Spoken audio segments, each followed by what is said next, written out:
Olá, gente, muito bom dia. Que bom que nós estamos aqui nesse domingo, dia 7 de maio, dia propício para adorarmos a Deus. Hoje é o primeiro domingo do mês e nós temos a celebração eucarística que vai acontecer no encontro das 18h30 e queria convidar você para estar conosco, né? Bom, aproveitando para dar um bom dia a você, dizer que esse domingo é um domingo próprio para a gente fazer coisas acontecerem, coisas fantásticas, coisas boas, repensar a semana e caminhar com leveza, com a cabeça erguida, com o peito aberto, com vontade de viver, sem medo de viver, mas com muita vontade de viver, porque é assim que em nós o nome de Cristo é glorificado. Se morrer é lucro, viver é uma grande possibilidade de oportunizarmos Cristo na vida das pessoas. Portanto, seja bem-vindo. Esse é o programa Café com Bispo e eu estou aqui, eu sou Renato Chaves, o bispo da igreja, e eu estou aqui ao meu lado direito com minha querida amiga Loide Nogueira. Bem-vinda, Loide. Obrigada, Bom meu domingo. bispo.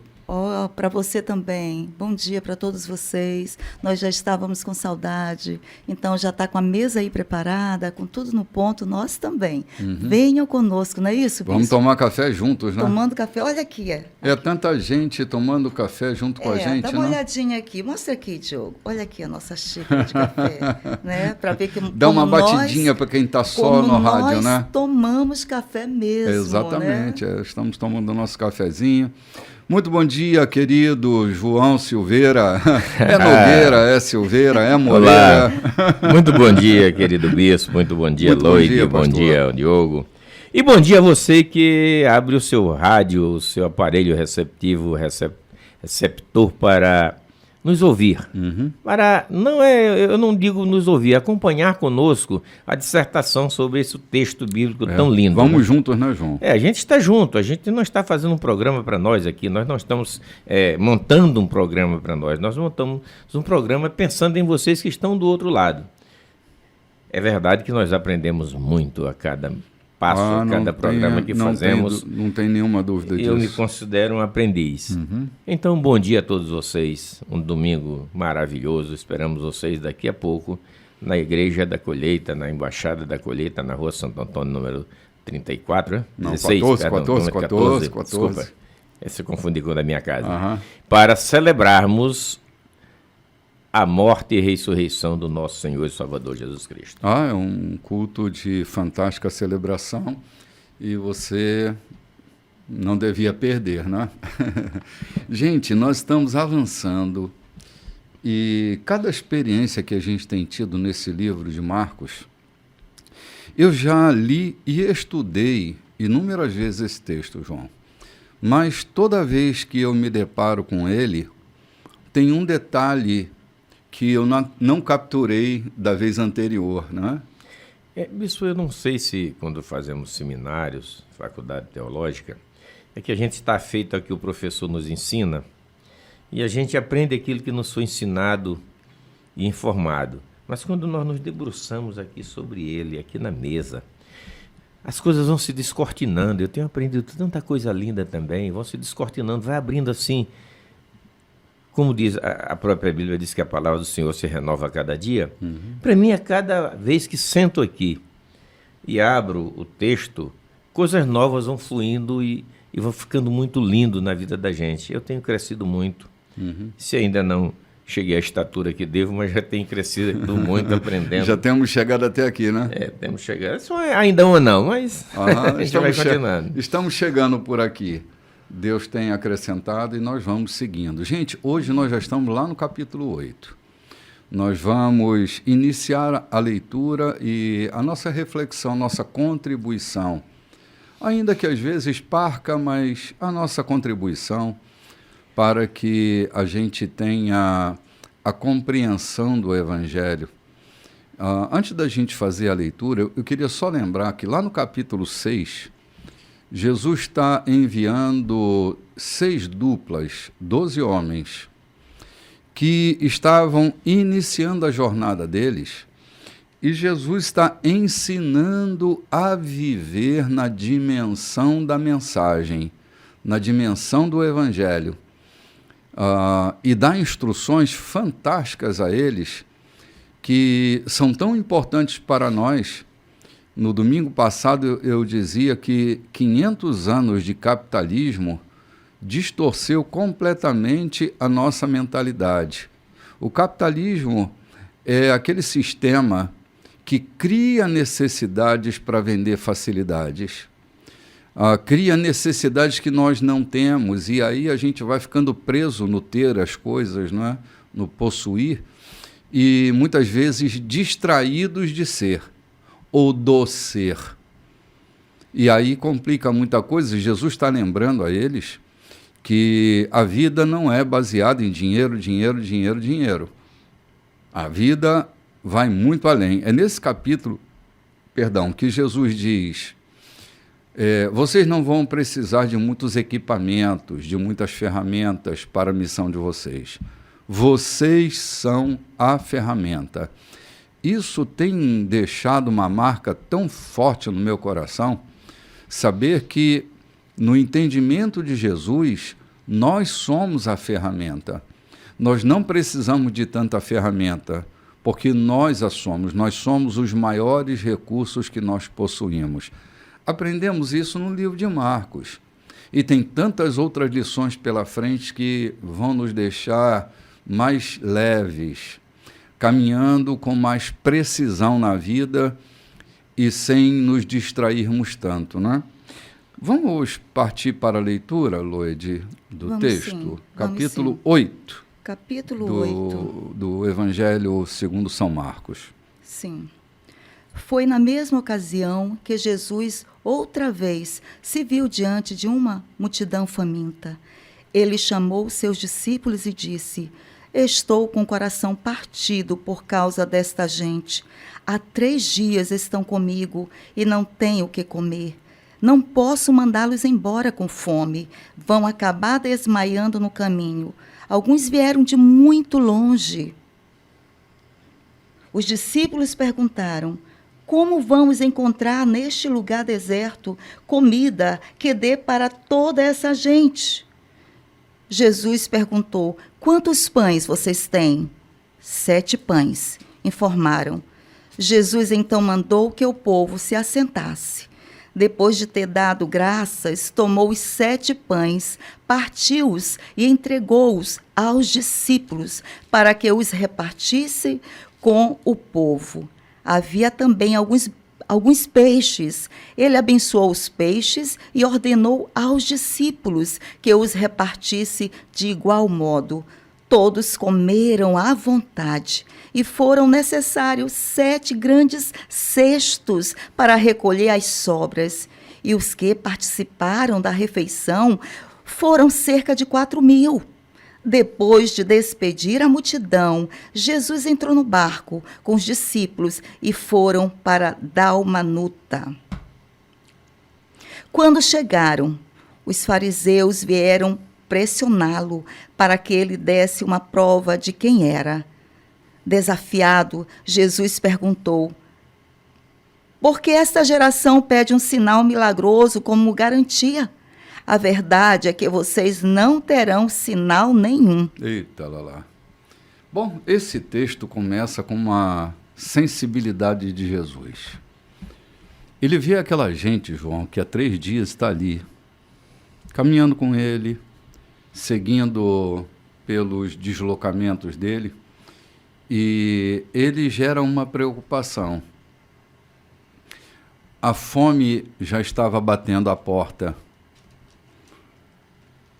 Eles corriam o risco de terem problemas quando voltassem para casa. O foco de Jesus sempre foi os seres humanos. A sua preocupação sempre esteve com o bem-estar das pessoas. Ele estava alimentando a alma deles o tempo inteiro nesse deslocamento. Mas agora, o corpo deles está enfraquecido. E Jesus está preocupado também com o corpo deles. A questão não é só ir para o céu. A questão é também como viver na terra. E ele, então, vai ativar nos discípulos uma percepção e vai gerar neles uma impressão para consolidar aquilo que lá no capítulo 6 ele havia dito. Vocês não precisam de muitas coisas. E ele vai gerar uma incrível multiplicação para que aquelas pessoas tenham com que se alimentar e possam se deslocar em segurança para casa. Isso me faz olhar para essa humanidade de Jesus como uma espécie de modelo de reprodução quando a gente está se relacionando com as pessoas. A gente precisa se preocupar com elas, a gente precisa estar atento para aquilo que demanda a vida das pessoas, senão vira um egoísmo. Jesus não está só querendo derramar palavras, ele também está se preocupando com o bem-estar físico das pessoas. Vida abundante não é vida que acontece só no corpo, é vida que acontece na alma, mas também acontece no corpo, não é? Então, ele está ali liberando a vida abundante. Liberando, isso mesmo. E interessante, aqui no capítulo 6, a iniciativa de mandar embora foi dos discípulos, né? Eles tomaram a iniciativa. E aqui, a iniciativa de tudo. Olhou aquele lugar, olhou a necessidade do povo e mande embora. E aqui Jesus, já sabendo como ocorria na mente dos discípulos, Jesus tomou a iniciativa de dizer, vamos dar comida. Interessante, né? Sim. Por ele conhecer as limitações daqueles que estavam com ele, ele tomou aqui a iniciativa, se apressou a dizer, vamos dar comida, não vamos mandá-la embora. E essa questão dos 3 dias, eles já estão 3 dias comigo, me lembra os 3 dias da Jonas, a gente já até falou isso antes, né? Na barriga do peixe, aqui, 3 dias para romper, 3 dias, né, de romper, aquelas pessoas estavam rompendo, 3 dias, ressurreição, morte e ressurreição. E aqui o Senhor diz, nós não vamos mandá-los embora com esse corpo tão fragilizado. A alma está alimentada, mas o corpo está fragilizado. Sim. Muitas vezes corpo a gente fragilizado é um problema também. Uau, né? Isso mesmo, bispo. Muitas vezes a gente está com a alma está cheia, mas o corpo está necessitando de cálcio, de potássio, das vitaminas, né? Sim, claro. E sem essa força física, sem essa nutrição, esses nutrientes correndo no nosso corpo, nós não chegamos a muito longe, não. Proteína e carboidrato, né? Pão e peixe. Combinação muito boa. Caramba, olha, os portugueses lá no Rio, quando estabeleceram seus comércios, era muito interessante a alimentação de boa parte deles. Eles comiam sardinha com pão. Era a combinação perfeita de proteína, uma proteína leve, né? Sim. Animal, e o carboidrato do pão. E era a refeição de boa parte desses portugueses que estavam juntando dinheiro para irem a Portugal para buscarem seus patrícios. Estou falando aí pelos anos 60, 70, né? E eles comiam pão e peixe. E tinha uma cerveja preta que eles traçavam também, né? Que era comida perfeita. Eu estava lendo um artigo de uma nutricionista que ela dizia que essa sardinha e o pão era a combinação perfeita para uma boa nutrição, porque você encontrava ali o carboidrato, encontrava a fibra e encontrava o ômega, o cálcio, né? Isso. Eu, desde que abrimos aqui, abri o texto aqui, eu estou extasiado, confesso que estou extasiado pelos detalhes de como as coisas aconteciam. Jesus cura enfermo e os registradores dos 4 evangelhos, eles normalmente enfatizam as curas, a ressurreição, e tudo o que aconteceu. Mas me chamou a atenção desse detalhe de Marcos aqui, o que é que ele diz? Jesus chama os discípulos e diz, já fazem 3 dias, a multidão está com fome.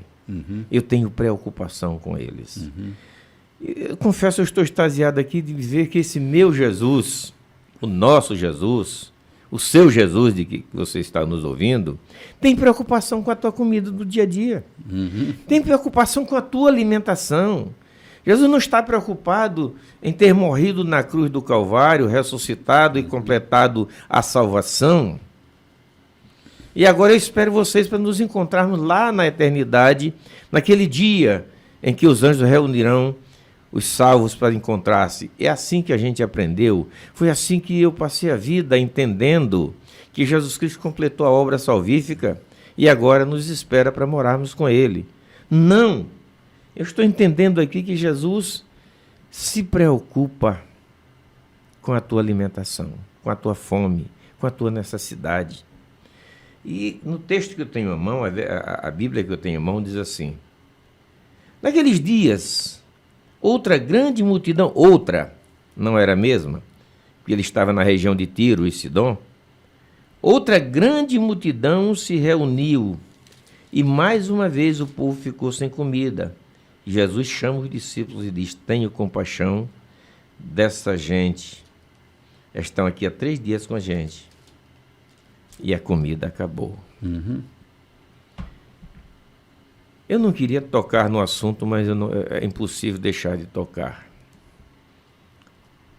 Há líderes de igrejas que até o seu auxiliar, para chegar a ele, precisa fazer agenda. Mormente ele se preocupar com a necessidade de quem está passando fome. Mormente ele se preocupar com a necessidade de quem está passando fome.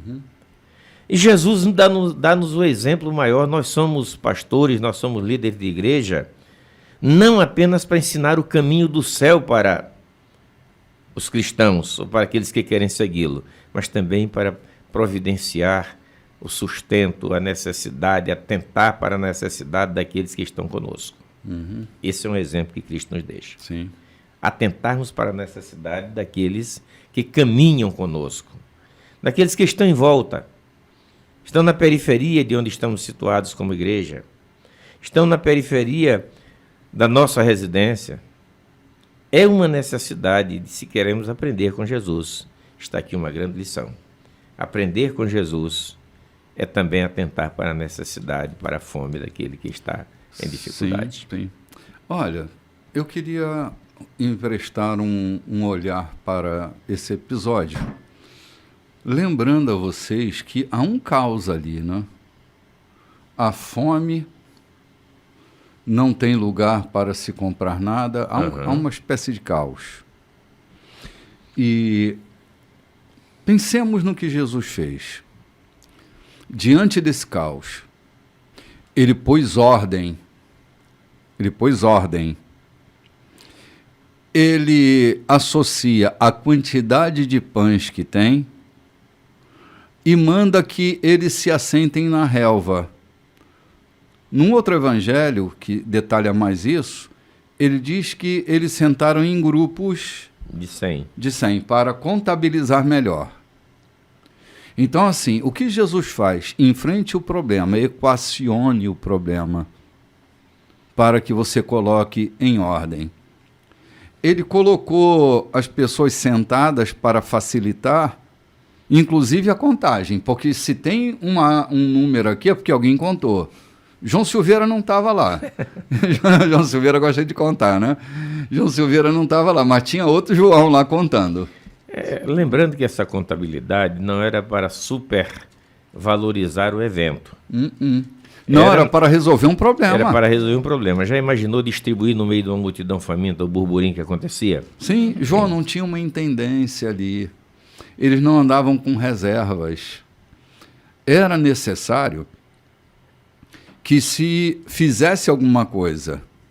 E eu estou pensando aqui, essa resolução redentiva Porque a matemática não bate, né? Pelo menos a matemática aritmética não bate. A quantidade de pão não dava para alimentar todo mundo. Ainda mais sobrar o tanto que sobrou, né? A questão é que nós estamos falando de uma matemática quântica. Nós não estamos aqui pensando em aritmética.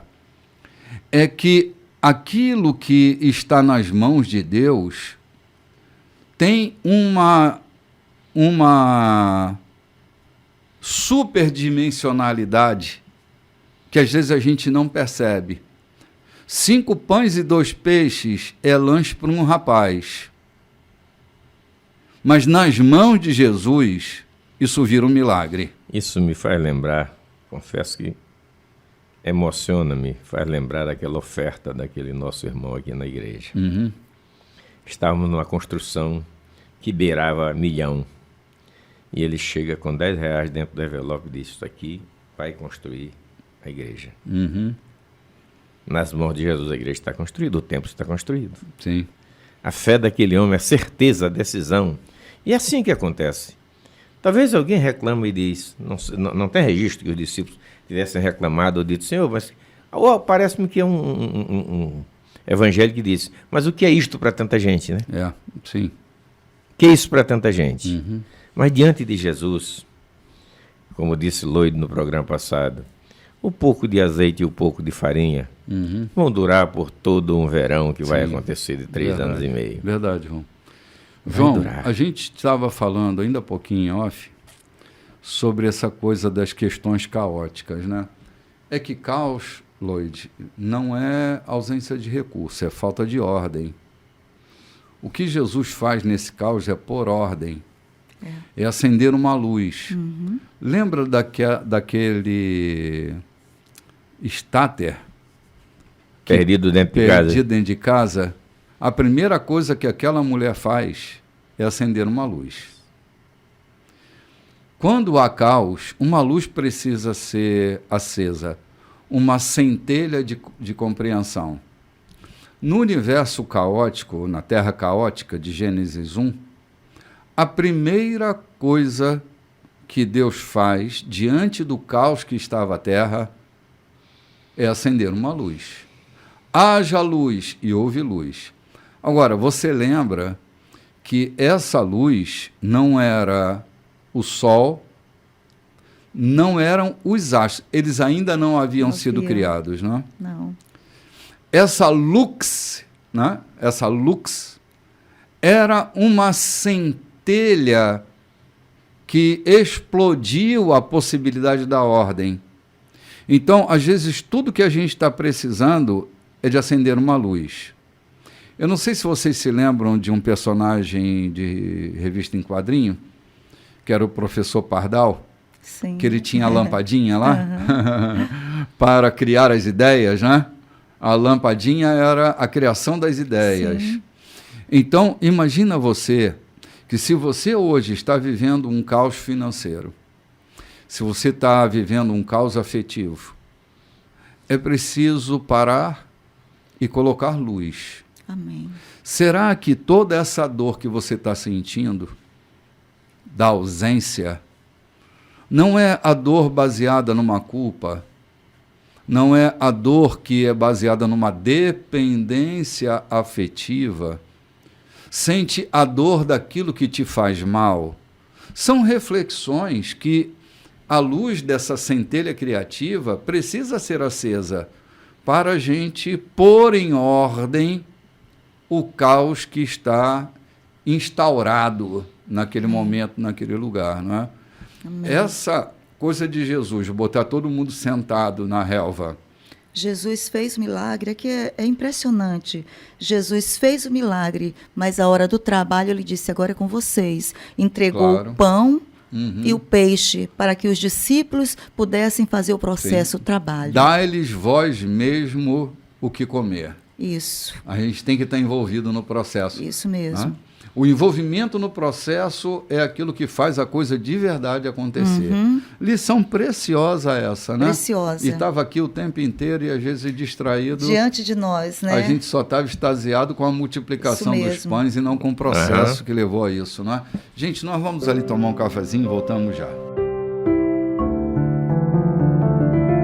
Olá, gente, estamos de volta. Esse é o programa Café com Bispo. Esse é o nosso segundo bloco nesse dia 7 de maio. Mês das noivas, mês que os casamentos estão aí brotando para tudo que é lado. E nós estamos bem aqui no capítulo 8 do Evangelho segundo São Marcos, aprendendo lições fantásticas com Jesus. E nós estamos já indo para o versículo 13 do capítulo 8. Esse episódio que passou, que foi a multiplicação dos pães, nos trouxe lições doces, lições preciosas, e nós vamos avançando, tentando encontrar aqui as aplicabilidades do texto, né?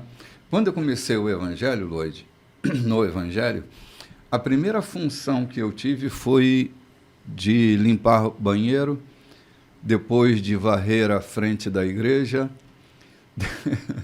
depois passar pano no banco, e depois me deram uma classe de crianças, que foi a coisa mais preciosa que eu tive na minha vida. Que maravilha.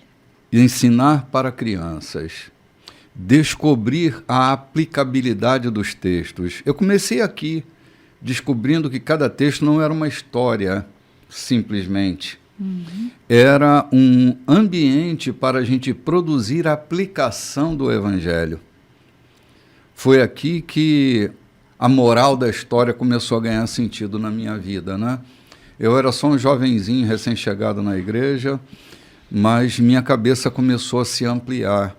Então, cada texto que eu lia, eu procurava entender onde é que eu aplico. Essa teologia da trincheira, né? Essa teologia pastoral, aplicável. Sim. Né? Até quando eu lia lá sobre aquela cueca do sumo sacerdote, eu procurava entender por que é que aquele sumo sacerdote usava uma ciroula de linho fino retorcido. Por que que ele tinha que colocar uma mitra na cabeça, né? Era uma faixa para oferecer o sacrifício, né? Para não derramar suor, porque o sacrifício não podia implicar esforço humano. Então eles colocavam uma toalhinha na cabeça, né? Uma bandana, para que o suor não comprometesse o sacrifício. Então, cada texto que eu lia, eu procurava uma aplicação. E isso me fez enxergar o texto sobre outros ângulos também, né?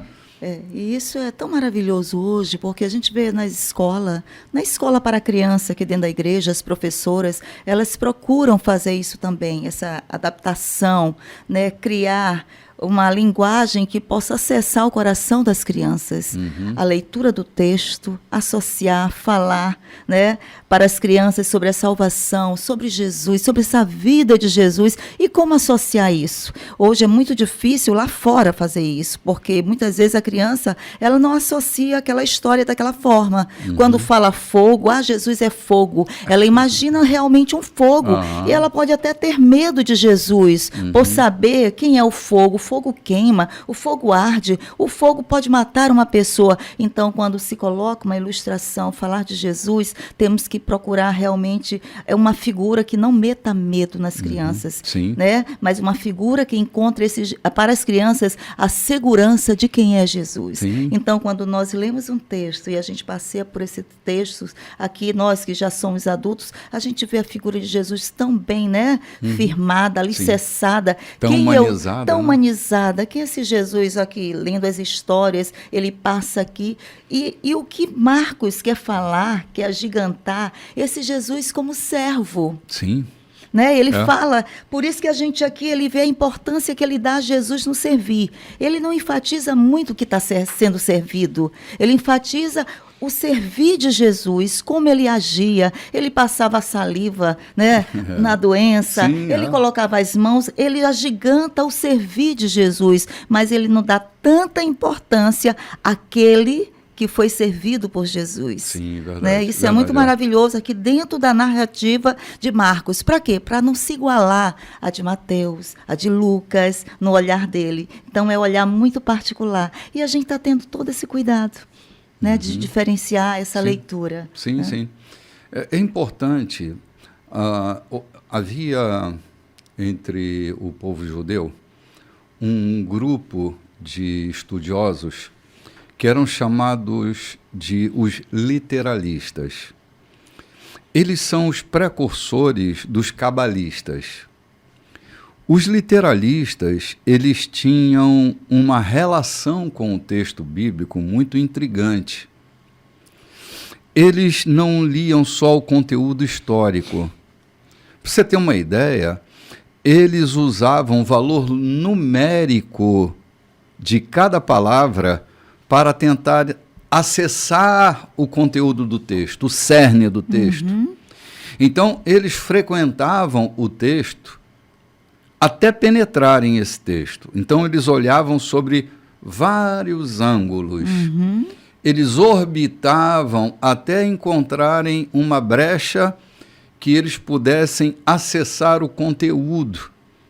Foi aí que os cabalistas surgiram, né? A partir dos literalistas.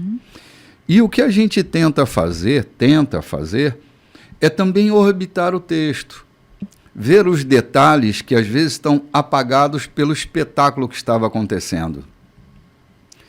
Porque às vezes a gente se impressiona com o fogo que desceu do céu, lá no alto do Carmelo, mas a gente se esquece da oferta dos 360 litros 2 vezes, né, João, de água no meio da escassez.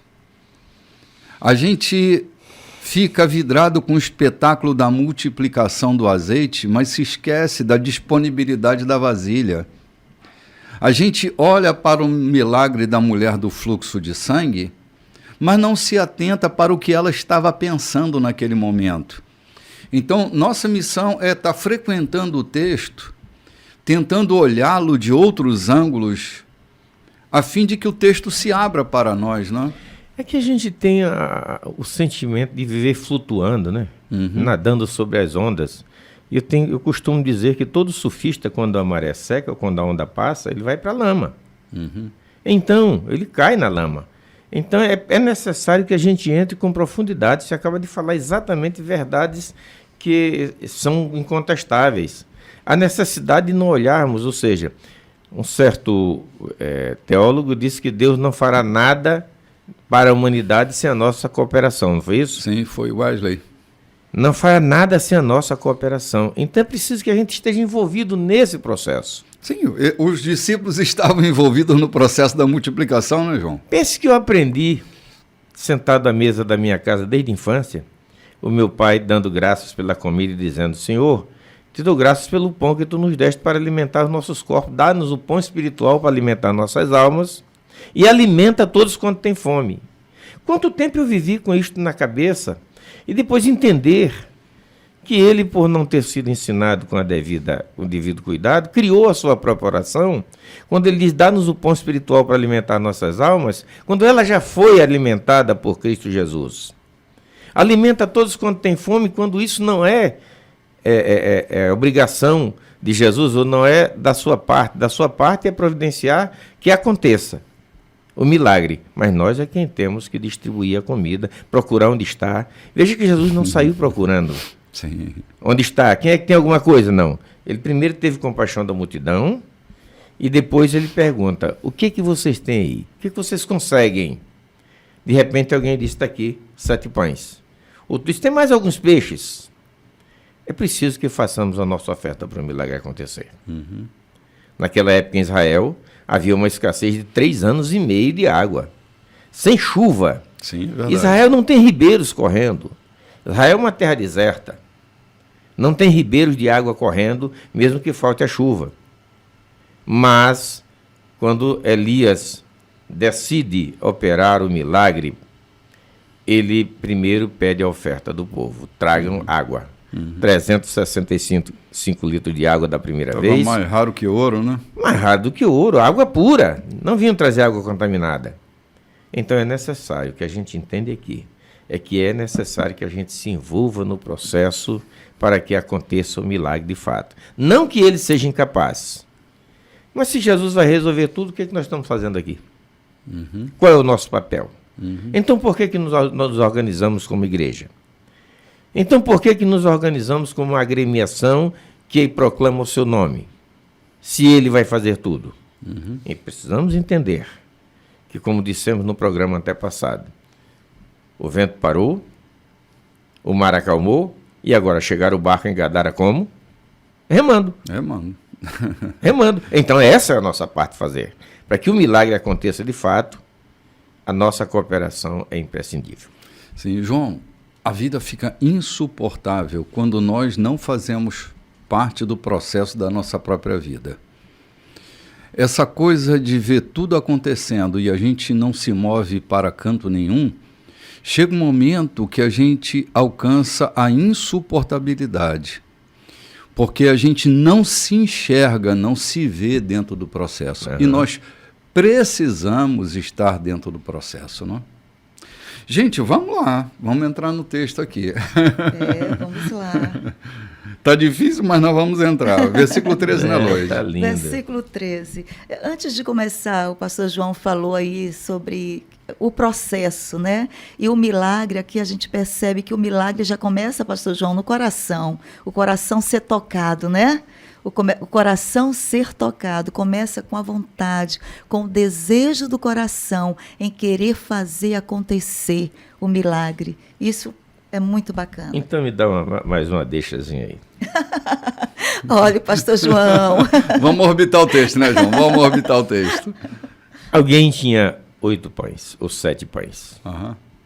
Dizem que o outro foi para o barco, né? Alguém tinha mais alguns peixes. A avareza do dono daqueles peixes podia dizer, não, eu tenho aqui, mas isso aqui é para me alimentar a minha família, que a distância é muito longa. Eu preciso disso aqui. Muitas vezes a nossa avareza em contribuir com os programas sociais da igreja, com as necessidades da igreja, com a necessidade do vizinho, porque nós temos que guardar para o futuro. Ou seja, a caminhada de volta, depois da dispersão da multidão, era muito grande. E o dono daqueles peixes, daqueles pães, podia dizer, não, eu não posso dar porque isso aqui é para me alimentar a minha família. Quantas vezes temos feito isso? Negado a alguém aquilo que nós podíamos liberar para alimentar multidões. Aquilo que nós podemos liberar para que o milagre aconteça. Está dependendo de nós. Muitos milagres não acontecem na nossa família, na nossa vida, na vida da igreja, porque nós não liberamos aquilo que temos, que é o objeto do milagre. Alguém precisou liberar 7 pães. Alguém precisou liberar alguns peixes para que o milagre acontecesse de fato. Então, meu irmão, não retenha aquilo que Deus te pede, porque quem sabe aquilo que está na tua mão será o milagre para socorrer a tua comunidade, a tua família, a tua igreja. Muito bem, João. É isso aí. Essa podia bem ser a palavra de oferta do próximo culto, né? Lançando a semente, né, pastor João? Lançando a semente. Sim. Se a gente entender isso, muda a vida de tanta gente, né? Que tem ofertas que elas são apenas sementes para uma grande coisa que vem aí para a nossa vida, para a vida da comunidade, para a igreja, meu Deus, sementes. Lembram daquele agricultor americano que pela 7ª vez foi escolhido o melhor produtor de milho? Sim, muito interessante, né, João? E alguém lhe pergunta, qual o segredo de o senhor estar sendo escolhido como melhor produtor de milho pela 7ª vez consecutiva? A resposta foi surpreendente. É que eu compartilho as minhas melhores sementes com os meus vizinhos. De plantação. Sim. E a plantação dele é beneficiada por causa disso. Eu compartilho as minhas melhores sementes com os meus vizinhos de plantação. O que acontece? Eles plantam semente de qualidade. A florada acontece, o vento, a passarada e os insetos que são polinizadores fazem a polinização na colheita dele, e ele tem a melhor colheita pela 7ª vez, porque compartilha com os amigos. Sim. Reparte com os amigos. Aquilo que ele reparte com os amigos vem lhe beneficiar. Muitas vezes, nós não somos beneficiados porque nós retemos aquilo que podíamos repartir. Muito bem, João. Muito boa palavra. Muito boa reflexão. Ainda agarrados aqui na multiplicação dos pães, né? Agora vamos, né? Agora Vamos a gente lá. vai. Vamos lá. Eu acho que sim. Vamos sim.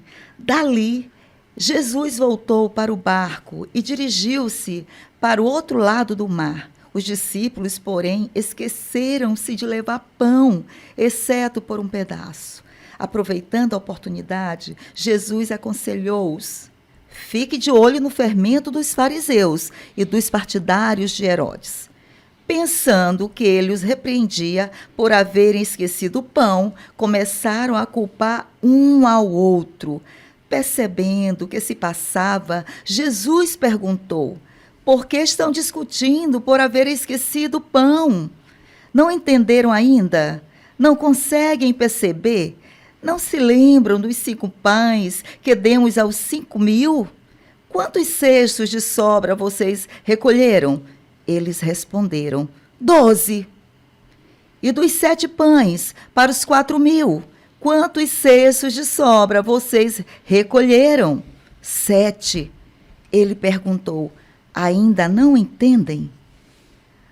Ao chegarem eles a Betsaida, algumas pessoas trouxeram um cego e pediram a Jesus que o tocasse. Tomando pela mão, ele levou-o para fora da cidade.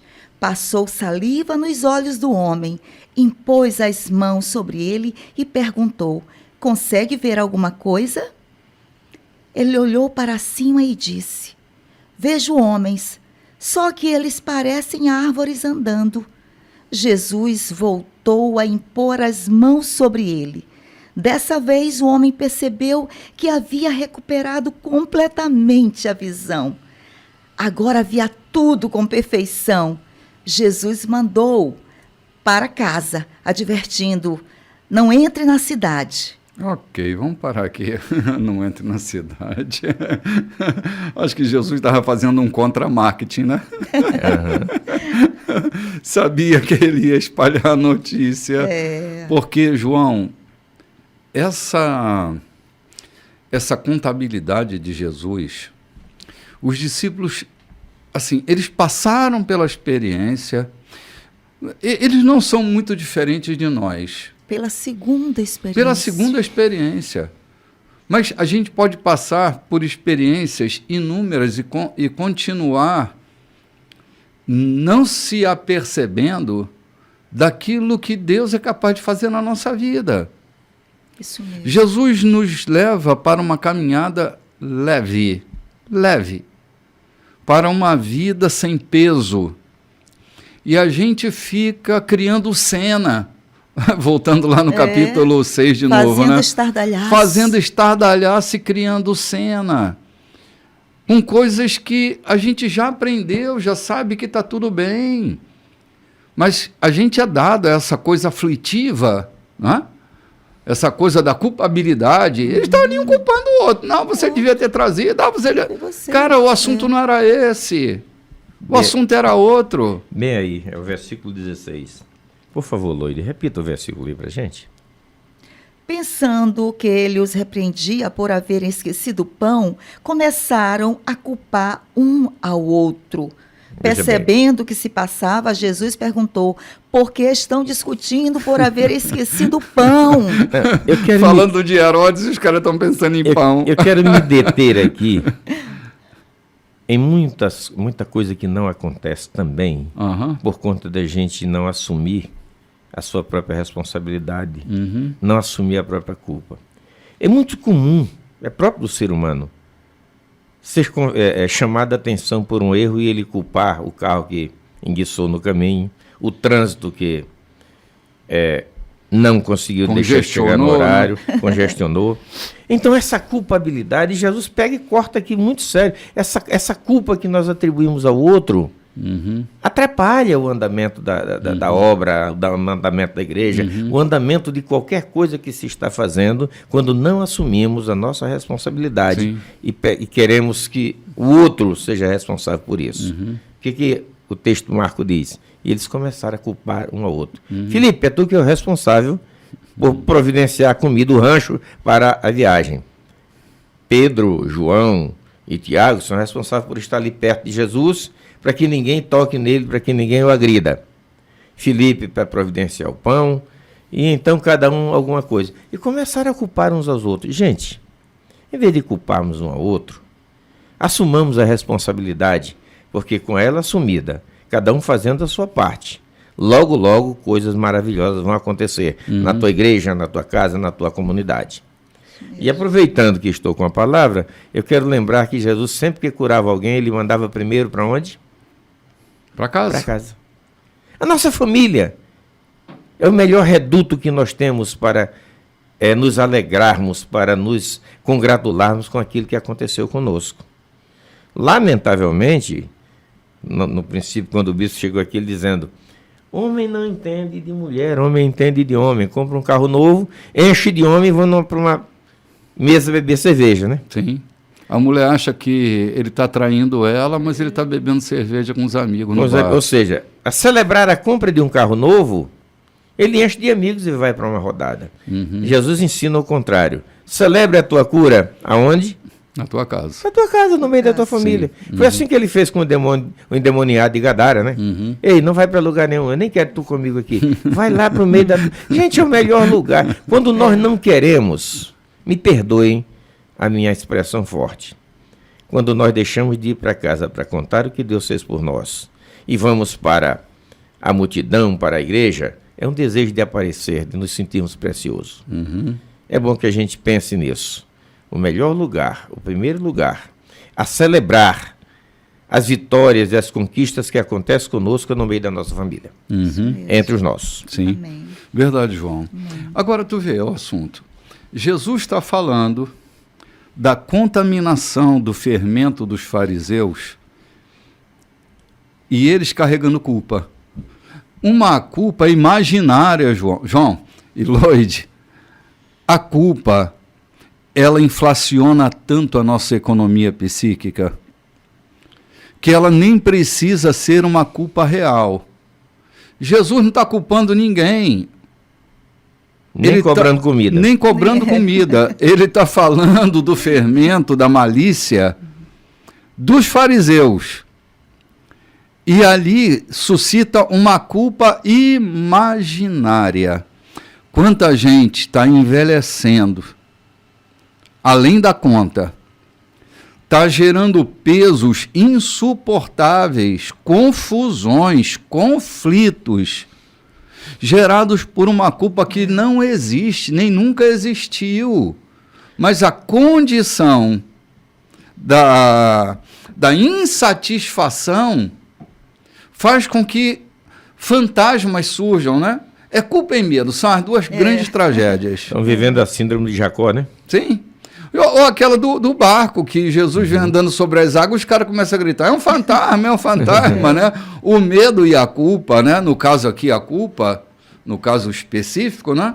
Está gerando uma confusão desnecessária, um bate-boca, um acusando o outro. E Jesus, rapaz, vocês não estão entendendo nada, vocês não viram o que aconteceu, não, o problema não é pão. É interessante, Jesus se referindo a algo que tinha acontecido antes deles pegarem o barco. Sim. Né? Falando dos fariseus que queriam uma prova, exato. Prova do milagre. E Jesus entrou no barco com aquilo fresquinho ali e falou, cuidado com o fermento dos fariseus ali. Né? Mas eles foram onde? Tinham esquecido e estavam ali caladinho. Não tinham levado o pão, estava calado, mas foi aonde? Foi na culpa. A palavra foi direto na culpa, né? No esquecimento. A culpa foi de fulano que viu o cesto bem ali, passou pelo cesto e não pegou, não colocou no barco. E Jesus, vocês não estão entendendo. Eu não estou falando sobre isso. É algo mais profundo, maior. É o que acontece também, às vezes nas nossas discussões domésticas, a gente não está entendendo o que o outro está falando e a gente fica se culpando. Isso mesmo. Não está entendendo. A aflição do outro não é por minha causa, é a aflição que pertence ao outro. E ao invés de acolher respeitosamente, ouvir com paciência, a gente ouve com insuportabilidade e toma para si a culpa de alguma coisa que a gente não tem. Digamos que Eliseu chega naquela cidade e aquela viúva se apresenta para Eliseu e diz assim: o meu marido, que era funcionário do teu seminário e que temia Deus, morreu deixando uma grande conta. Eliseu podia ter chamado aquela viúva e dito: a culpa é dele que não soube administrar. Sim, é verdade, João. Assim, é o cuidado da gente ouvir direitinho o que está sendo dito, para a gente não ficar carregando pesos desnecessários pela vida. Vamos ali tomar um café, João? A gente volta já já.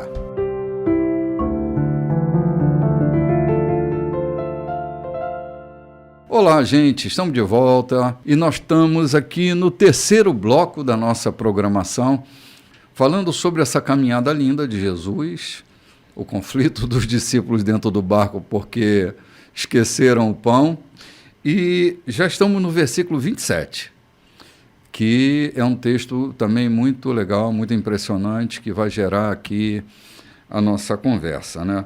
Lodi, vamos logo lá para o versículo 27, querida. Vamos.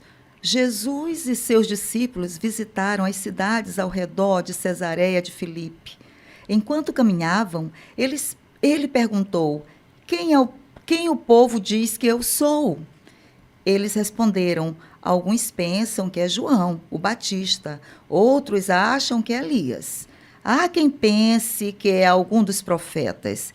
Ele insistiu: e vocês? Quem acham que eu sou? Vamos dar uma paradinha aqui, antes da resposta do Pedro. Cara, o burburinho era grande. Até Herodes, por causa da culpa que ele carregava, por causa da morte de João Batista, pensou que Jesus era uma espécie de encarnação de João Batista. Uhum. Ele diz: é João Batista, tem certeza que é João Batista. Hã? E Jesus, quando pergunta: quem é que vocês dizem que eu sou? Jesus não está numa crise de identidade, não. Isso mesmo, é. É que assim, parte de nós pertence à percepção do outro. Há coisas que são nossas, que estão na dimensão do outro. Como os outros estão nos vendo, é uma percepção de nós que nós não estamos muito atentos. Portanto, é preciso ouvir quem anda com a gente, o que é que eles estão pensando da gente. Não por uma insegurança, mas para manter a leveza da relação. Uhum. Então, a pergunta de Jesus, quem é que vocês estão dizendo que eu sou, né? Não está baseado numa crise de identidade dele, né? Está baseado no fortalecimento da relação. Aqueles homens precisavam continuar o ministério de Jesus na terra. Sim. E precisavam estar cônscios de com quem eles estavam andando. Sim. Seguros. Porque eles tinham... 11 deles foram martirizados, né? Salvo engano. Uhum. Então, veja bem, sofrer um martírio e morrer por causa do evangelho, é preciso estar certo de quem eles estão seguindo. Sim, verdade, João. João, quem caminha com a gente precisa ter respostas não para exatamente para nós, mas para o outro mesmo. Nós caminhamos juntos vai para 17 anos, né? 19, já vai para 19. Olha o tempo que nós andamos juntos. Quer dizer que não me importa e não me interessa o que você pensa de mim? Eu preciso ter consciência do bispo com quem eu convivo, uhum. Quem eu auxilio, sob pena de eu não saber ter resposta para alguém para dar sobre ele. Sim. E para mim mesmo. Uhum. Você está seguindo, você está andando com quem? Eu preciso ter consciência de saber com quem eu estou andando. Sim. Então, é uma realidade pura. Eu tenho repetido uma frase aqui e ali, que é assim, é muito bom a gente receber notícias nossas dadas pela boca do outro. Lembra sempre de Salomão, seja os lábios do outro aqueles que te louvam, né? Uhum. Porque a nossa percepção de nós mesmos, elas também têm uma demanda na percepção do outro, João. João, você vê coisas em mim que eu não sou capaz de ver. Boas e não boas também. Uhum. Ok? Isso me interessa? Claro que me interessa. Me interessa porque eu posso melhorar ou eu posso me surpreender. Eu creio que pode melhorar bem, como diz o pensador. Amo aos que me criticam, porque me corrigem. Sim. Então, aqueles que dizem, na verdade, quem eu sou para mim, ajudam a corrigir aquilo em que eu estou vacilando, aquilo que eu estou precisando de correção. Sim, sim. Jesus não estava com essa dificuldade. O que Jesus precisava, entendo eu, naquele texto, era exatamente incutir na mente dos discípulos de que eles estavam seguindo alguém que tinha segurança. Lá no livro do Atos dos Apóstolos, nós vamos encontrar Gamaliel falando disso. Ei, Teudas se levantou dizendo que era alguma coisa. Lembra? Lembro. Judas se levantou por aí dizendo que era alguma coisa. Arregimentou 400 discípulos. E de repente, o que aconteceu? Foi preso, a multidão se dispersou, seus seguidores se dispersaram. E já nos nossos dias, aparece o Jim Jones nos Estados Unidos, se dizendo alguma coisa.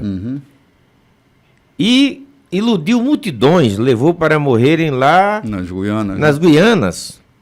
Entendeu? Então é preciso que você tenha percepção de com quem você está andando. Não é para ficar duvidando, mas com um olhar sincero, um olhar reto, e descobrir que aquela pessoa com quem você convive realmente merece o seu gasto, o seu tempo, merece estar no rol dos seus amigos. Sim, é verdade. É verdade. Então a pergunta de Jesus não é uma crise existencial, né? É uma pergunta que ela remete ao próprio discípulo, né?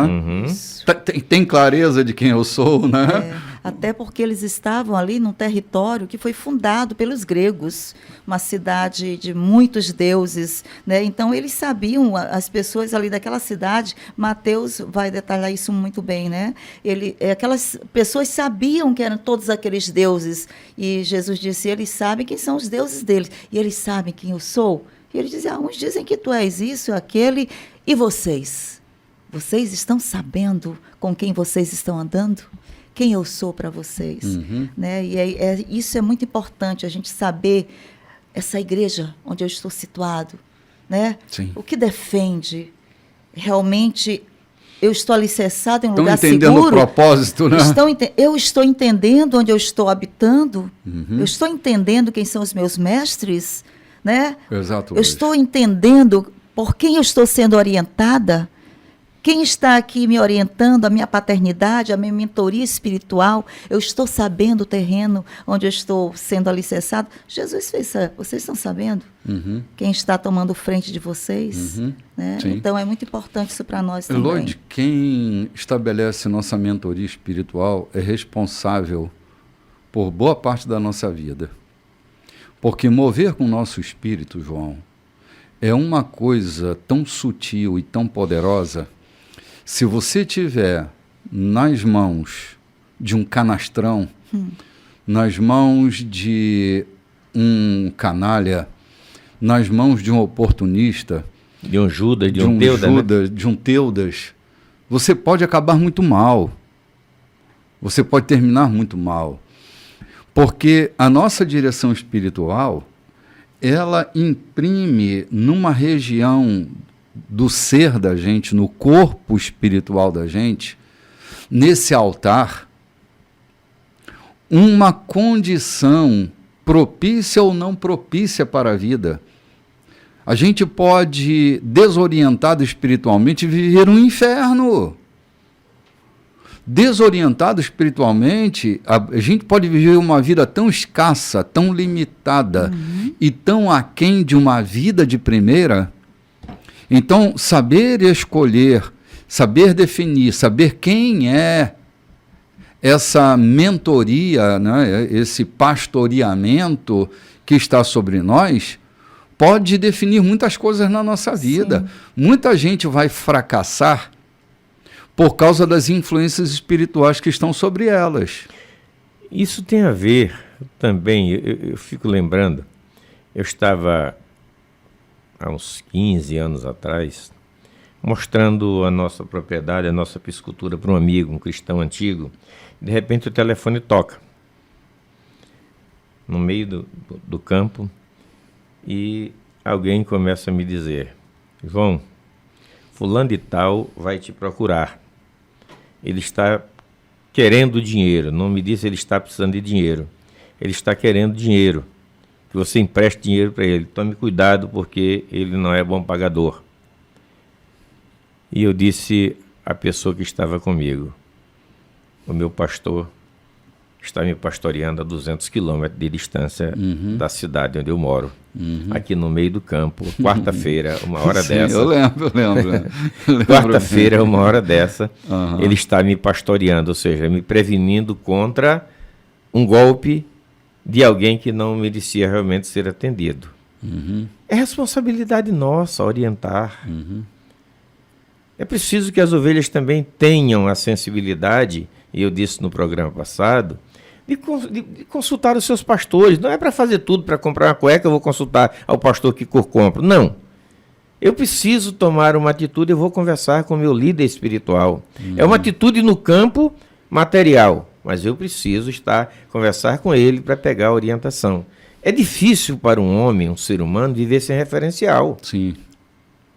Perdemos os nossos pais, perdemos os nossos tios, perdemos aqueles que nos apoiavam e ficamos absolutos. É necessário que a gente tenha confiança nos nossos pastores, nos nossos mentores. Não somos donos de vocês. Nós somos, não impomos a nossa autoridade sobre vocês. Colocamos-nos à vossa disposição para orientar quando necessário for. Sim, é verdade, João. Me lembro até de uma canção do nosso irmão Peninha. Peninha se converteu, vocês estão ligados, né? Peninha, ele teve encontro com Cristo. Lembra? Sim, verdade. Tem alguma coisa nisso? Então, ele tem uma música que ele diz assim: não sou nem quero ser o seu dono. Os pastores precisam ter esse sentimento de não querer ser dono de ninguém, não ser dono de ninguém, porque as ovelhas pertencem ao rebanho de Jesus. Amém. Nós somos como Davi, nós cuidamos das ovelhas de Jessé. Às vezes são as ovelhinhas malhadas, né? As malhadas. Que ninguém dá valor nenhum, e nós pastores precisamos dar valor a essas pessoas malhadas que ninguém valoriza, que ninguém dá importância, porque é no cuidado com essas ovelhas que Davi sai da condição de pastor e assume o reinado de Israel, né? Isso. Eu tenho a impressão, só a impressão, tenho certeza absoluta, de que Davi se tornou rei porque ele estava pronto a entregar a vida dele, lutando por uma pequena ovelha, arrancando da boca do leão, noutra ocasião arrancando da boca da ursa.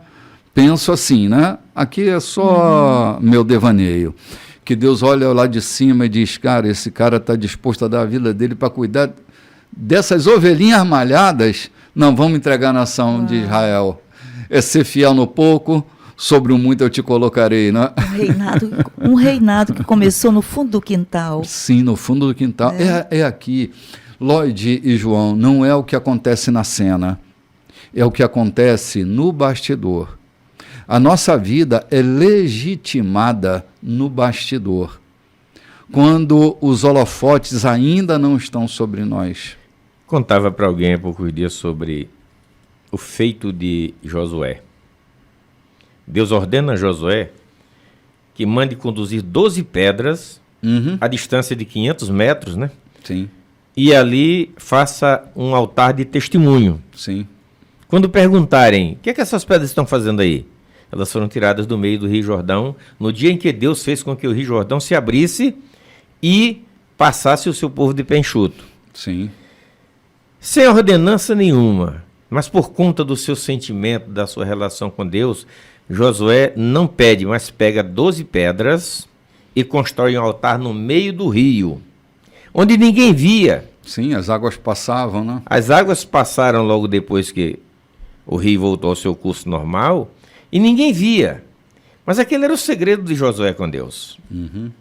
Aonde não estavam os holofotes. Onde ninguém vê. Aonde ninguém vê. Mas é o lugar onde as águas mudam o curso, né? O lugar onde as águas mudam. Talvez tenha sido ali que Eliseu atravessou, que Elias atravessou. João, provável. antes daquelas pedras, o Jordão era o maior inimigo da nação de Israel. Antes daquele altar no meio do rio. Eles não conseguiam atravessar. Moisés parou ali, Josué parou ali, até que aquele altar foi colocado no meio do rio. Quando as águas desceram, ninguém via o altar. Mas o rio nunca mais foi o mesmo. O rio se tornou, a partir daí, o maior aliado da nação de Israel. Ou seja, nossos altares ocultos, onde ninguém vê, nossos pastos ocultos, onde não tem ninguém para testemunhar, é aquilo que nós fazemos onde ninguém está vendo, que revela quem nós somos. Sabe quem nós somos? Quando nós estamos lá em Bariloche, quando não tem ninguém da nossa congregação, não tem ninguém dos nossos vizinhos, onde nós estamos completamente sós, ali eu sou quem sou. Quando eu posso fazer qualquer loucura e ninguém vê, ninguém percebe, ninguém nota, ou eu posso estar em profunda santidade sem ninguém ver a minha santidade. É esse altar no meio do rio que muda completamente a história das pessoas que estão ao redor de nós. Cara, acho que a gente já se distanciou bem do texto aqui, né, não? Vamos voltar para ele aí. Vamos voltar onde foi mesmo, gente? Aqui. Onde foi que eu parei? Antes que Pedro respondesse. Antes que Pedro respondesse, a pergunta Qual é... foi o versículo, pastor João, que eu me distanciei? O 29. Aqui? 29. Ok. Ele insistiu. E vocês, quem acham que eu sou? Pedro declarou, tu és o Cristo, o Messias. Jesus pediu que guardassem segredo, que não dissessem nada a ninguém. Em seguida, resolveu explicar algumas coisas. É necessário que o Filho do Homem seja maltratado, levado a julgamento e declarado culpado pelos líderes do povo, sacerdotes e líderes religiosos, que seja morto e 3 dias depois ressuscite. Ele falava de modo simples e claro, para que todos entendessem. Pedro, porém, protestou, segurando-lhe o braço. Vendo que os discípulos hesitavam em aceitar os fatos, Jesus repreendeu Pedro. Pedro, saia do meu caminho. Fora, Satanás. Você não tem ideia de como Deus trabalha. Reunindo uma multidão e seus discípulos, Jesus disse: quem quiser seguir-me tem de aceitar minha liderança. Quem está na garupa não pega na rédea. Eu estou no comando.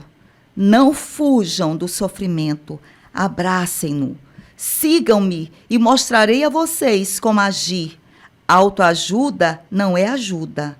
O autossacrifício é o caminho, o meu caminho, para ser realmente salvo. Qual é a vantagem de conquistar tudo que se deseja e perder a si mesmo? O que vocês teriam para dar em troca da sua própria alma? Se vocês têm vergonha de mim ou do meu caminho por causa dos seus inimigos inconstantes e sem futuro, saibam que irão enfrentar uma vergonha muito maior na presença do Filho do Homem, quando ele voltar, envolto pela glória de Deus, seu Pai, com um exército de anjos. Meu Deus do céu. Olha, na minha Bíblia, está grifado aqui, do versículo 34 até o 38, num vermelho bem vivo, para eu não me esquecer nunca dessa lição.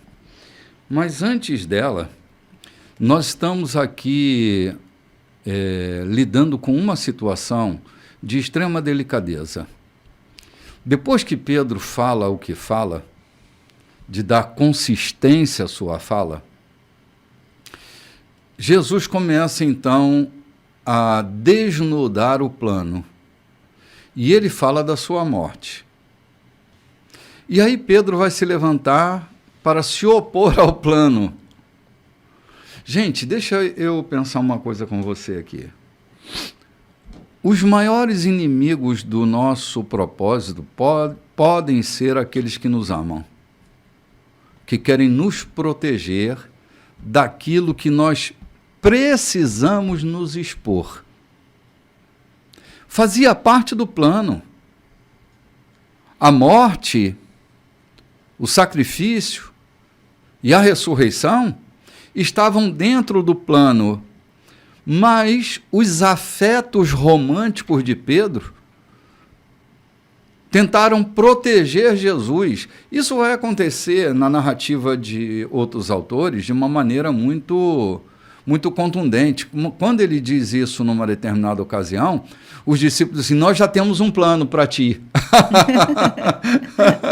Nós vamos te fazer rei em outra terra, numa terra devoluta. Lá te faremos rei. Quando tu voltares, tu já és rei. Nós já criamos um plano. Os filhos de Zebedeu já tinham um plano. Todo mundo tinha um planozinho, né? Até a mulher de Zebedeu tinha um plano de colocar os meninos ali como chefe de gabinete, né? Como ministro da economia. Então, assim, nós não podemos fazer planos com a vida dos outros, gente. Eu estou observando uma coisa aqui, nos versículos 32 e 33. Uhum. Primeiro, Pedro revela a identidade de Cristo. Fala como um cristão, fala como um seguidor de Cristo. Uhum. Logo depois, Pedro se revela como um homem humano. Uhum. O que eu estou entendendo aqui? A nossa humanidade, conforme Paulo fala, está mortalmente ferida. Todavia não está morta. Então, muitas vezes nós agimos, mesmo sendo cristãos, dirigidos pelo Espírito de Deus, mas no descuido nós agimos ou falamos como meramente humanos. E a natureza humana é uma natureza que cogita. No programa passado, nós vimos Jesus dizendo o que sai do coração do homem, né?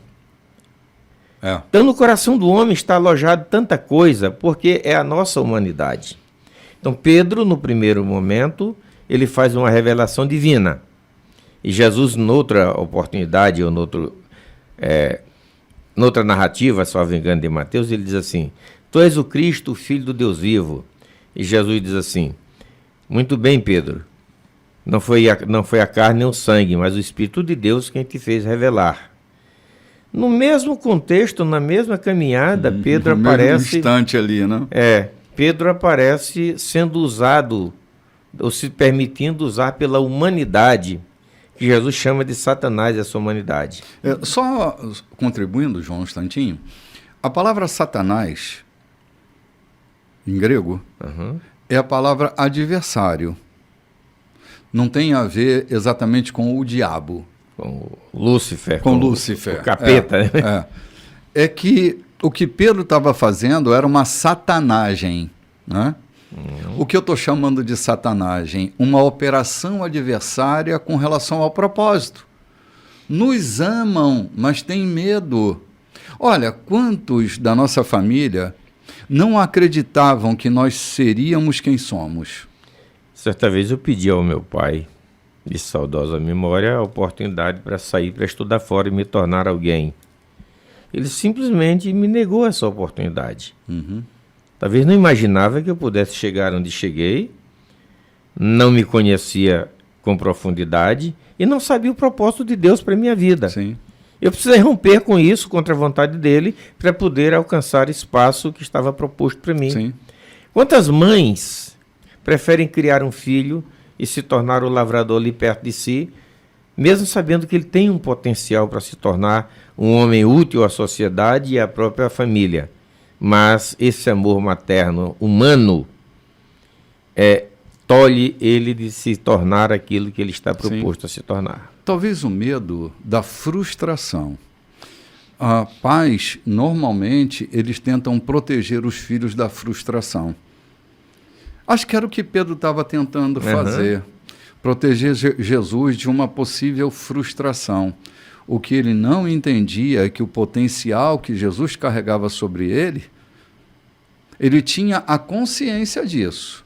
É que ele não ouviu com cuidado toda a narrativa de Jesus. Ele só ouviu o sofrimento. E muitas vezes nós estamos limitados a ouvir apenas aquilo que nos prejudica e não o resultado daquilo que nos leva à vitória. Sim. Pedro não prestou atenção quando Jesus diz assim, mas ele vai ressuscitar. Essa palavra ressurreição ficou obscura para Pedro. Sim. Então ele estava vendo só aquilo ali. Estava vendo só o sofrimento e não a glória. Sim. É preciso que no meio do sofrimento a gente veja a glória que nos está proposta. Sim, é verdade, João. No meio da luta, do cansaço, o lavrador, eu fico vendo o lavrador na região onde eu vivo, onde eu vivia, ele se esforça, sua, para limpar a plantação, porque há uma colheita proposta. Sim, verdade. Gente, nós vamos tomar um cafezinho, Lloyd, e voltamos para refletir aí do versículo 36 em diante, ok? Ok. Vamos ali tomar um cafezinho e voltamos já já para o último bloco do nosso programa. Olá, gente. Hoje, dia 7 de maio, primeiro domingo do mês de maio, e começando esse bloco, animando você a estar conosco. Hoje é um dia muito especial para nós, porque mensalmente, no primeiro domingo do mês, nós celebramos a mesa eucarística. A mesa que nos remete ao estado antropofágico de comermos de sua carne e bebermos do seu sangue. Não é uma mesa canibal, é claro, né? Mas é uma mesa com essa profundeza da antropofagia. Nós estamos comendo do corpo de Cristo e bebendo do seu sangue, e é uma comemoração espetacular. E se eu fosse você, não perderia, no encontro das 18h30 de hoje. Aqui é Rua Santo Antônio, número 14, bem no Recanto dos Vinhais, na curva do 90. É só você botar no seu localizador aí, é facilzinho de chegar. Temos aguardado por você nesse domingo, às 18h30, no nosso encontro vespertino. Gente, nós estamos vivendo um momento espetacular dessa trajetória de Jesus. Que espetáculo é esse texto? Bom, não estou querendo ofuscar texto algum de Jesus, é claro, mas, Lloyd, eu acho que a gente devia ler novamente esse texto, do versículo 34 até o versículo 38, porque são 4 versículos que fazem a gente pensar e refletir na proposta da nossa caminhada seguindo a Jesus. O que vale para os discípulos, vale para nós também, que somos discípulos de Jesus. Jesus nunca propôs uma vida de evitações. Ele nunca propôs uma vida sem enfrentamentos e uma vida sem sofrimento. Ele estava pronto para agigantar. Olha como as coisas se conectam. Pedro está ali tentando evitar o sofrimento de Jesus, com uma proposta para evitar esse enfrentamento que ia levá-lo à glória. E ele aproveita esse momento para ressignificar o olhar e ressignificar a motivação da vida para os seus discípulos. Como eu disse, esse texto está marcado em vermelho aqui na minha Bíblia, porque é um texto que eu preciso me lembrar dele toda vez que eu me deparar com algum obstáculo, algum sofrimento que eu enfrente ao longo do meu caminho, né? Então, eu queria propor que nós lêssemos de novo o versículo 34 até o versículo 38. Certo. Reunindo uma multidão e seus discípulos, Jesus disse: quem quiser seguir-me tem de aceitar minha liderança. Quem está na garupa não pega na rédea. Eu estou no comando. Não fujam do sofrimento, abracem-no. Sigam-me e mostrarei a vocês como agir. Autoajuda não é ajuda. O autossacrifício é o caminho, o meu caminho, para ser realmente salvo. Qual é a vantagem de conquistar tudo o que se deseja e perder a si mesmo? O que vocês teriam para dar em troca da própria alma? Se vocês têm vergonha de mim ou do meu caminho por causa dos seus amigos inconstantes e sem futuro, saibam que irão enfrentar uma vergonha muito maior na presença do Filho do Homem, quando ele voltar envolto pela glória de Deus, seu Pai, como um exército de anjos. Uhum. Meu Deus do céu. Olha que coisa mais maravilhosa é essa.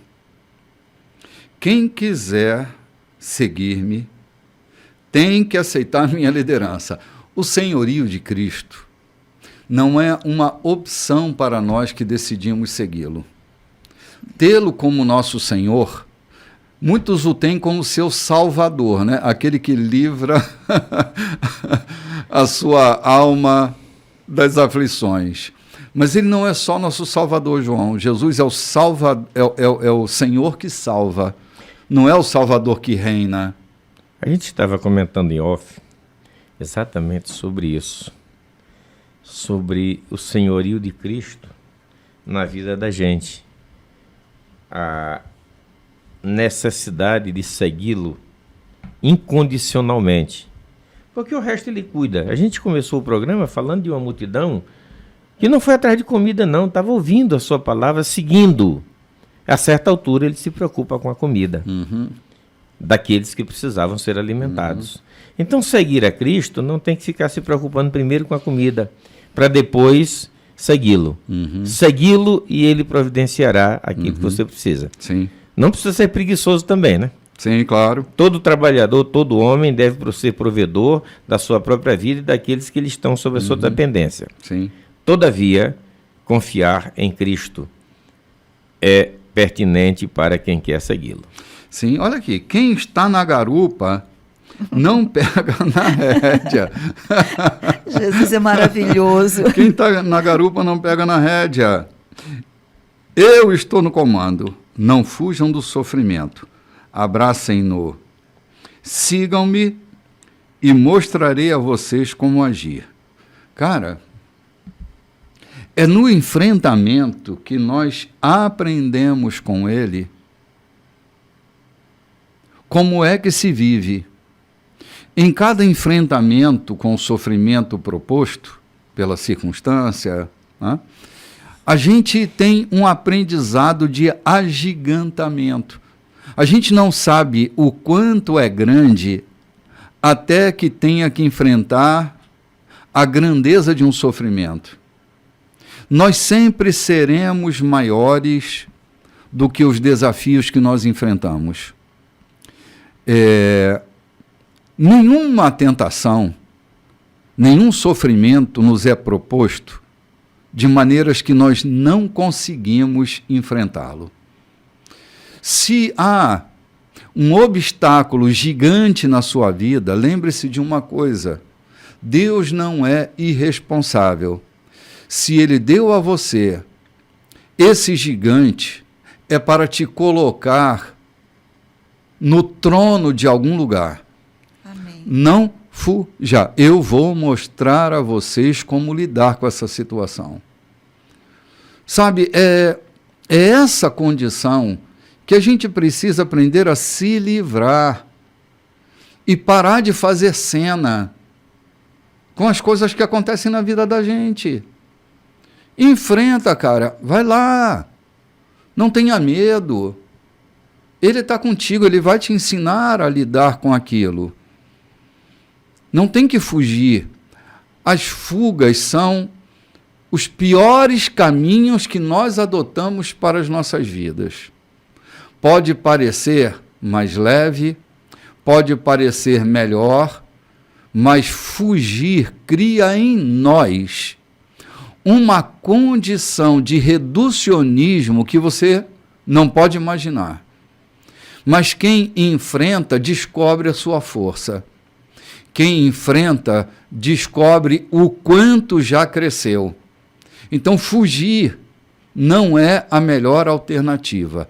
Ficar e enfrentar sempre será a melhor condição para nós. Cara, que lição, Lloyd, é essa que Jesus está dando? Tremendo, E Jesus aqui fala de liderança de uma forma tão simples, mas tão profunda. Ele diz, olha, quem lidera está na frente. Ele diz, quem está na garupa não está liderando nada, não. Quem lidera está na frente. Quem está nessa liderança sou eu, né? E vocês aqui vão ter que me ouvir. Vocês aqui vão ter que alinhar os desejos de vocês com aquilo que, né, com o meu projeto, né? Incrível. Muitas vezes é isso. Quando nós estamos liderando pessoas, é muito difícil liderar pessoas, porque cada um chega no grupo de uma forma, né, com seus princípios, seus valores diferentes, e nós temos que alinhar aquele grupo, ver o que cada um vai fazer, quem é quem dentro do grupo. E foi importante quando Jesus perguntou, e para vocês, quem eu sou? Ali começou a liderança de Jesus, ele alinhando o grupo. Eu quero saber quem eu sou para cada um. E Pedro foi aquele, né, intrépido que disse, eu sei quem tu és. E Pedro aqui realmente deu, né, acertou para Jesus. Então Pedro aqui saiu na frente. Mas o mesmo Pedro aqui com um sentimento diferente. Aqui Pedro estava, aquele Pedro que ali estava com um sentimento, aqui ele estava já com outro sentimento diferente, dizendo, não, Jesus, não é preciso você fazer isso, não. Não é preciso você ir para esse lugar, para essa morte, esse projeto. Vamos aqui deixar esse projeto de lado, né? Aqui Pedro queria estar no controle da coisa. E muitas vezes Jesus disse, não, aqui o líder sou eu. O controle é meu, né? Não tem aquelas pessoas que querem passar a liderança para trás e colocar outros planos. Então, Jesus disse, não, aqui o plano é o meu plano, e eu que irei ensinar a vocês. E vocês estão aqui para aprender. Inicialmente, vocês estão para aprender. Abracem esse plano e vamos juntos aprender. Sim, ainda há pouquinho eu estava lembrando que pais que tentam poupar os filhos de todo sofrimento são pais que infantilizam seus filhos, que não fazem eles crescerem. Porque se há um caminho para o crescimento, é a frustração. Empresários que passam por frustração nos seus negócios, eles criam uma pista livre para novas decolagens exitosas. Mas o empresário, por exemplo, né? O empresário que não suporta a frustração, ele obstacula a sua pista de decolagem para o próximo voo. E pode ser que não voe nunca mais. Nunca mais. Conheço empresários que passaram por uma falência e o medo produzido foi tão grande, a frustração foi tão severa, que eles nunca conseguiram se erguer novamente. Pois eles tinham bagagem suficiente para alçar voos extremamente altos, mas se intimidaram, João, com a dor da frustração de uma falência e não foram mais atrás. Seu espírito empreendedor foi frustrado. Quanta gente no terreno afetivo, por causa da tragédia de um desamor, não conseguem se organizar nunca mais. Tem medo de tudo. Tem medo até de amar. Tem medo de se dar, tem medo de se atrever, medo do que vão pensar, medo do que ele mesmo vai pensar, e acaba não amando nunca mais.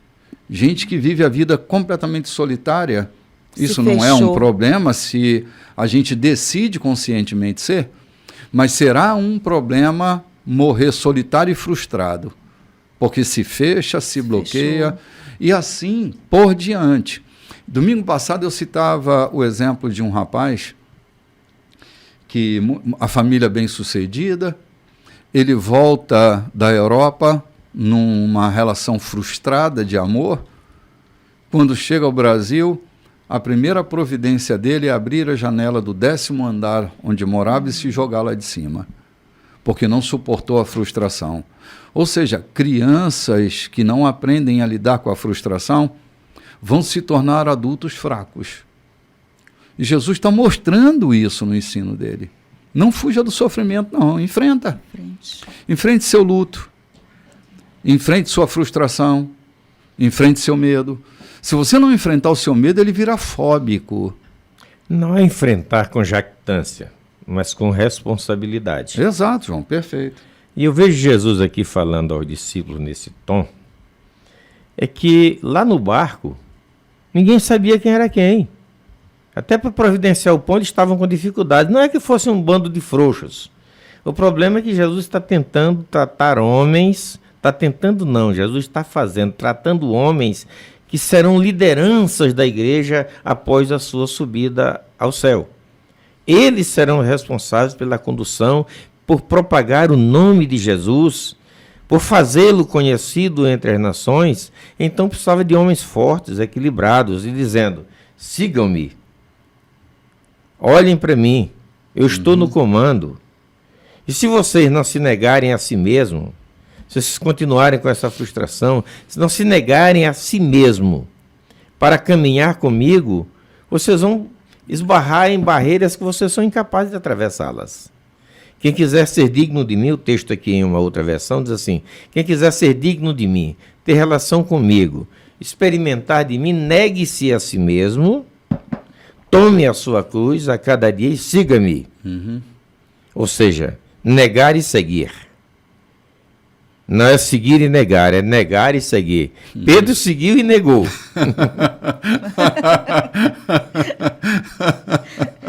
Mas aquilo já estava previsto. Esse João é uma figura. Precisa negar a si mesmo. Sim. E seguir a Cristo. Ele negou a Cristo, né? A gente está falando disso aqui porque não é que estejamos aqui floreando um programa, fazendo um programa para encher o tempo. É porque isso tem acontecido nas nossas vidas. Tragédias têm se abatido e a gente tem posto todas elas, caminhando sobre elas em triunfo.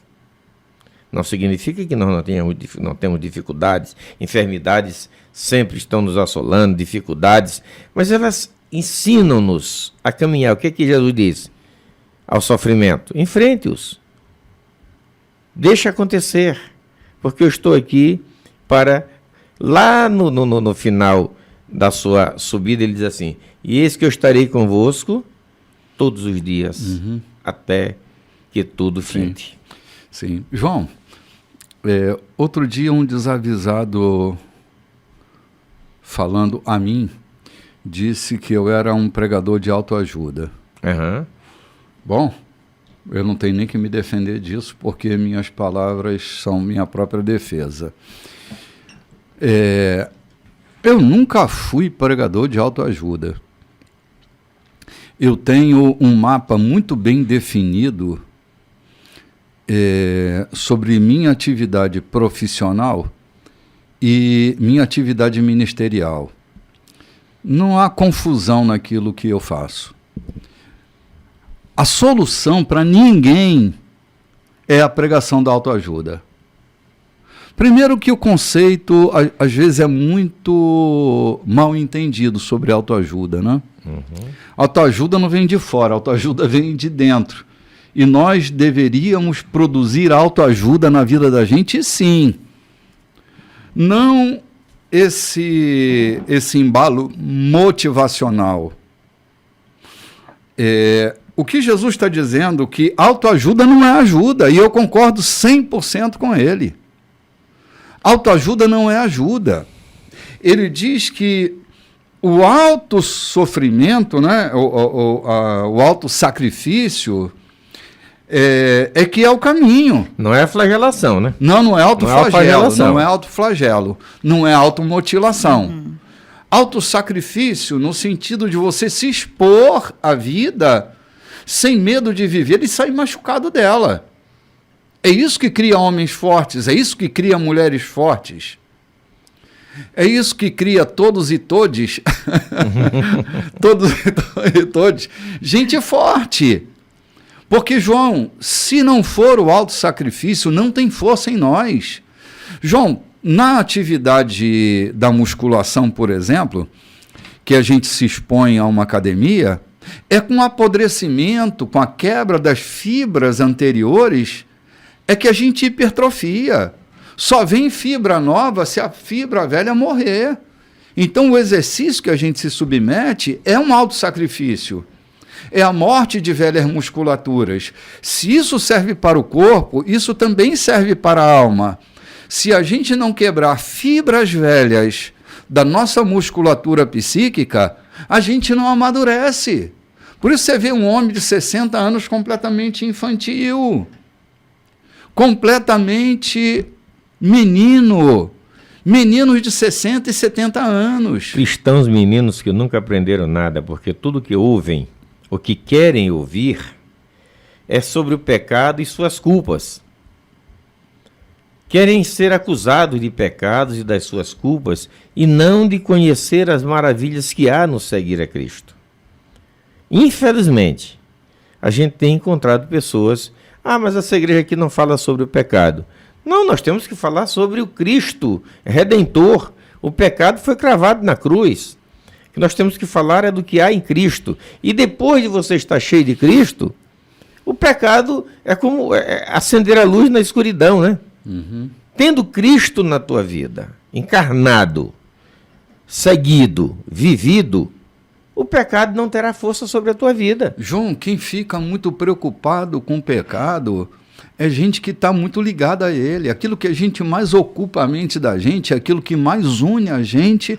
Você se lembra da fala de Jó? De Jó. Aquilo que eu mais temia me sobreveio. Meu irmão, eu não tenho nada a ver com o pecado, eu não tenho nada a ver com o diabo, eu não tenho nada a ver com a escuridão, eu não tenho nada a ver com a treva. Eu caminho na luz, eu ando na luz. Vez por outra a gente ouve, por que vocês aqui não pregam sobre os efeitos nefastos de Satanás?